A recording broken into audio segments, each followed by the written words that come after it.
Alors la vraie question, ce n'est peut-être pas seulement comment est-ce que je me mets en conformité, mais plutôt comment je peux faire de cette contrainte une vraie opportunité pour moderniser mon business. Maintenant, parlons timing.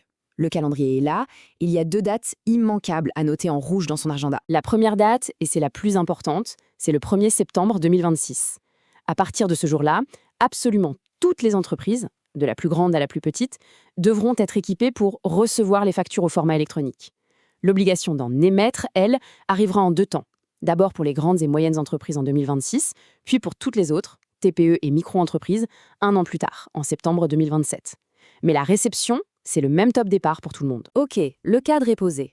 Maintenant, le plus important, la pratique. Concrètement, on fait quoi pour se préparer? On le voit bien, au final, ce n'est pas juste une nouvelle règle fiscale, c'est un véritable saut dans le numérique qui est imposé à toutes les entreprises.